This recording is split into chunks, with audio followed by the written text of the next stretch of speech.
हुकुम। क्या किसी के पास मेरी बीमारी का इलाज नहीं है?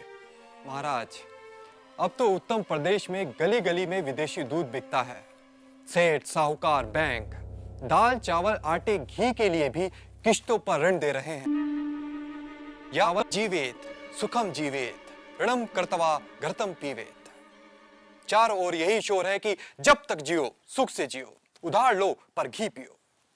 कर्ज लेकर जी रही आपकी प्रजा सुखी है, तो आप क्यों दुखी है महाराज? क्योंकि मैं सुखी नहीं हूं। मुझे तुम्हारे हंसाने वाले धारावाहिक नाटक सुख नहीं देते। तुम्हारे हर दिन नाचने गाने वाले गवैये नचैये सुख नहीं देते। संतों के प्रवचन सुख नहीं देते। सरकार, हुकुम हो तो पूरे प्रदेश में खेल उत्सवों का आयोजन करूं। शायद उससे आपको सुख मिले। पल पल उत्तेजना बढ़ाने वाले तुम्हारे खेल महोत्सव भी अब मुझे सुख नहीं देते। तो फिर हम ऐसा क्या करें जिससे आपको सुख मिले? पूरे राज्य में घोषणा करवाओ कि जो हमें सुखी होने का रहस्य बताएगा वह ढेर सारा इनाम पाएगा। सुनो सुनो सुनो, उत्तम नगर के सभी निवासियों सुनो। उत्तम प्रदेश के महाराज दुखी हैं क्योंकि वो सुखी नहीं हैं। महाराज को सुख देने वाली वस्तुओं का अभाव नहीं है, पर महाराज को सुख की अनुभूति नहीं हो रही है। महाराज के पास कीर्ति है, यश है, धन है, स्त्रियां हैं, पुत्र पुत्रियां हैं, नौकर चाकर हैं, पर सुख का भाव अचानक नदारद है। जो कोई भी उन्हें सुखी होने का मार्ग बताएगा वो अपार धन और यश पाएगा। सुनो सुनो सुनो सुनो सुनो सुनो। महाराज सुखी नहीं है? पूरे राज्य में यही शोर है कि महाराज सुखी नहीं है। सूत्रधार, ये कैसे हो सकता है? जिसके पास सब है उसके पास सुख नहीं है। यही तो जीवन का रहस्य है। यदि सुख वस्तुओं से होता तो महाराज दुखी क्यों होते? यदि सुख खरीदा जा सकता तो वो दुकानों में भी बिकता। तो क्या फिर किसी ने महाराज को सुखी होने का मार्ग बताया? महाराज की घोषणा सुनकर एक गरीब ब्राह्मण महाराज के पास पहुंचा। एक उपाय है महाराज।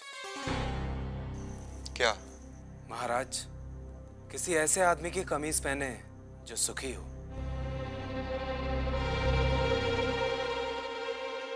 क्या हमारे मंत्री सुखी नहीं है? नहीं महाराज, नहीं महाराज। क्यों सुखी नहीं है हमारे मंत्री?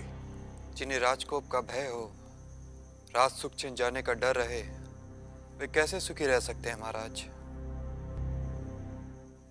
क्या तुम सुखी नहीं हो? कुछ पाने की इच्छा रखने वाला सुखी कैसे हो सकता है? पर मेरे राज्य में सुखी लोगों की कमी थोड़ी है। जाओ, हमारे राज्य के सबसे बड़े उद्योगपति की कमीज ले आओ। क्या आप सुखी हैं? यानी पूरे राज्य में आपके वाणिज्य का साम्राज्य है, बाजारों में आपकी तूती बोलती है। क्या अब भी कुछ पाने की इच्छा शेष है? घनी खमा हुजूर, जब तक हर दिए में मेरा तेल नहीं जलता, हर तन पर मेरा कपड़ा नहीं सजता, हर घर आंगन में मेरा सिक्का नहीं जमता, तब तक मेरी इच्छाओं का अंत कैसे हो सकता है? यदि ये इच्छाएं दुख हैं, तो मैं सुखी नहीं हूं। फिर भी आप चाहें तो मेरी कमीज ले जाएं, शायद महाराज को समाधान मिले। और राजा के सिपाही अपने समय के सबसे बड़े अभिनेता के पास पहुंचे। ये बात और है कि उनका अभिनय से कोई संबंध नहीं था। कमीज? कितनी कमीज चाहिए? एक ही चाहिए ओम जी। नहीं नहीं, आप चाहे तो 10-15 ले जा सकते हैं। मैं एक कमीज एक बार ही पहनता हूं, इसलिए कि मेरे पास हजारों कमीजें हैं। और सुख? मतलब पूरे नाट्य जगत में आप जैसा अभिनेता नहीं है। आप दूसरे अभिनेताओं पर भारी पड़ते हैं। हर माँ आपको अपना बेटा समझती है। सम्मान देने वाले लोग आपको सम्मान देने से थकते नहीं, और आपको देश का सबसे बड़ा सम्मान भी प्राप्त है। हाँ, आपकी बात सही है, लेकिन जब तक लोगों की यादों में पुराने अभिनेता और उनका अभिनय जीवित है, मैं चैन से कैसे जी सकता हूँ? तो आप चाहते क्या हैं? मैं जहां भी देखूं मेरी ही तस्वीर हो। सड़कों, गलियों, दूध की बोतलों पर मेरी ही तस्वीर चिपकी हो।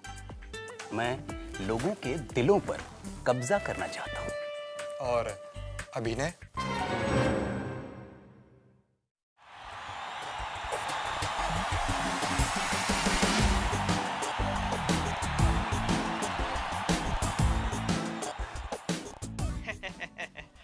आपकी ये तस्वीर गली गली में चिपकाई जाएगी, जिस पर लिखा होगा जीवन सुधारस, शक्ति का महारस। इस विज्ञापन से आप पूरे देश में छा जाएंगे। जी बताइए। यदि आप सुखी हों तो हमें आपकी कमीज चाहिए। कल ही मेरी नीलामी हुई है, मैं सबसे महंगे खिलाड़ी के रूप में बिक चुका हूं। अब तो मेरी कमीज भी मेरी नहीं। सौदागर की दूसरे सौदागर से स्पर्धा, एक कवि की दूसरे कवि से ईर्ष्या, एक अभिनेता की दूसरे अभिनेता की सफलता से ईर्ष्या, कहीं छात्र शिक्षक के वश में नहीं, कहीं पत्नी पति के वश में नहीं, कहीं पति पत्नी के वश में नहीं, कहीं पुत्र पिता के वश में नहीं, कहीं अभाव, स्पर्धा और ईर्ष्या, कहीं हताशा, निराशा और पीड़ा। राजा के मंत्रियों ने खूब खोजा, पर पूरे राज्य में उन्हें कोई सुखी आदमी दिखाई नहीं दिया। जहाँ जहाँ राजा की मंत्रियों की दृष्टि पड़ी, उन्होंने लोगों को सुख के पीछे ही भागते देखा। सुनो सुनो सुनो, उत्तम नगर के निवासियों सुनो, जो भी सुखी आदमी अपनी कमीज राजा के पास ले जाएगा, वो राजा से बड़ा इनाम पाएगा। लो, अब घोषणा भी होने लगी। और सुखी होने का दावा गलत होने पर कड़ा दंड पाएगा। सुनो। सूत्रधार, राजा को कोई सुखी आदमी मिला? नटी, एक सुखी आदमी को कहीं सिपाही, कहीं मंत्री ढूंढ रहे थे। एक दिन सुखी आदमी को ढूंढते ढूंढते राजा के सिपाही एक गांव पहुंचे। धूप और प्यास से उनका बुरा हाल था।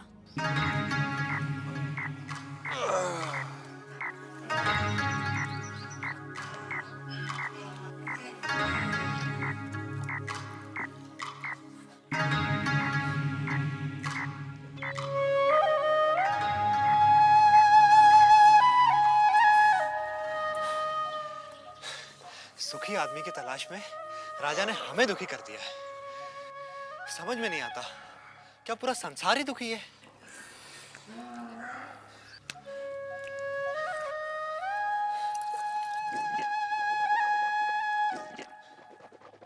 कैसे हो भाई? दुखी हूं।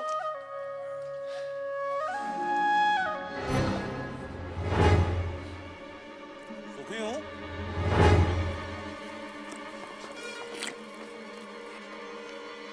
क्या कहा तुमने? सुखी हूं। अरे सुना तुमने, हमें सुखी आदमी मिल गया। क्या तुम सुखी हो? एक ही बात कितनी बार कहूं? हाँ मैं सुखी हूं। लेकिन तुम्हारी कमीज कहाँ है? कमीज? क्या तुमने राजा की घोषणा नहीं सुनी? राजा को सुखी आदमी की कमीज चाहिए।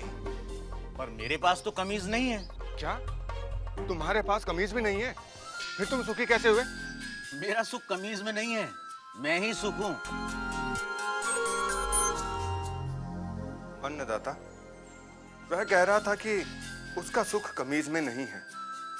वह ही सुख है, वह सुखी है, लेकिन उसके पास कमीज नहीं है।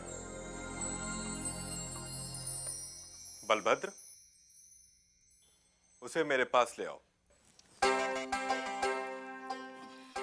क्यों? क्या राजा को मेरी और मेरी बैलगाड़ी की सेवा चाहिए? पर उसके पास तो हाथी, घोड़े, रथ। बुरा, राजा को तुम्हारी बैलगाड़ी या तुम्हारी सेवा नहीं चाहिए। राजा तो तुमसे मिलना चाहते हैं। पर मैं राजा से मिलकर क्या करूंगा? शायद वे तुम्हें पुरस्कार देना चाहते हो। पर मैं राजा से पुरस्कार लेकर क्या करूंगा? शायद पुरस्कार के धन से तुम और सुख पा सको, कमीज खरीद सको। दाता, मैं कमीज के बिना भी सुखी हूं। पर मैंने सुना है कि धन से वस्तुएं मिलती हैं। क्या धन से सुख मिलता है?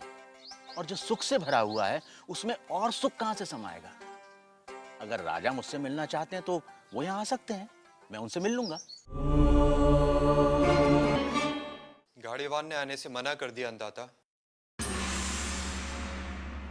अन्नदाता को उससे मिलना हो तो हुकुम को ही जाना होगा।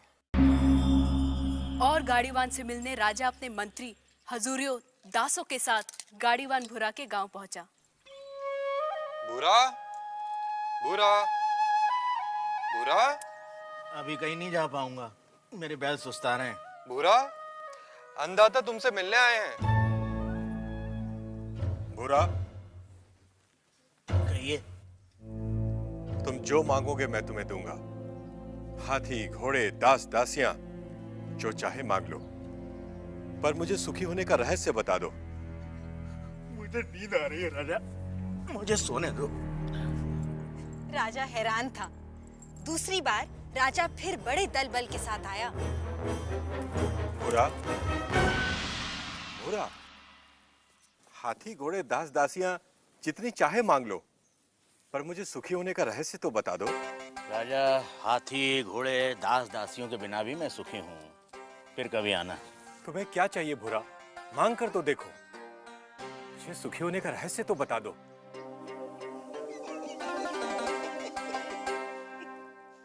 जो स्वयं सुख की खान है, उसे लालच देने का काम मूर्ख ही कर सकता है। जा राजा जा, फिर कभी आना।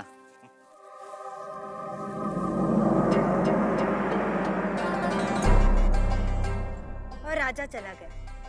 उसे समझ नहीं आया कि गाड़ीवान भूरे को क्या चाहिए था कि अचानक राजा एक दिन अकेले गाड़ीवान के सामने आ खड़ा हुआ।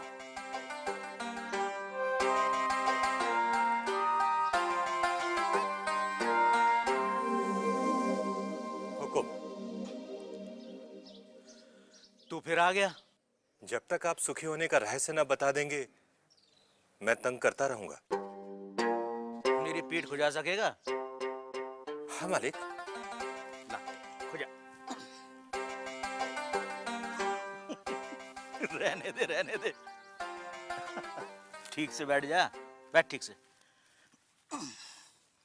पहले ही अपने दिखावे का बोझ छोड़कर आता तो मेरी पीठ खुजलाने से बच जाता। पूछ, क्या जानना चाहता है? यह कैसा रहस्य है कि जिसके पास सैकड़ों कमीजें हैं, वह सुखी नहीं है, और जिसके पास कोई कमीज नहीं, वह सुखी है? राजे, सुख का कारण कमीज नहीं, आत्मा है। जो यह जान लेता है कि सुख का कारण भीतर है, उसे सुखी होने के लिए बाहरी वस्तुओं की जरूरत नहीं पड़ती। पर मन तो हमेशा सुख के लिए बाहरी वस्तुओं के पीछे भागता रहता है। इसीलिए राजे, जो अपने आनंद स्वरूप आत्मा को जान लेता है, वह वस्तुओं के पीछे भागना बंद कर देता है। मैं समझा नहीं। राजे, आनंद आत्मा का स्वरूप है। आत्मा अनंत है, इसलिए आनंद भी अनंत है। आत्मा के स्वरूप के कारण व्यक्ति स्वयं से हर क्षण प्रेम करता है।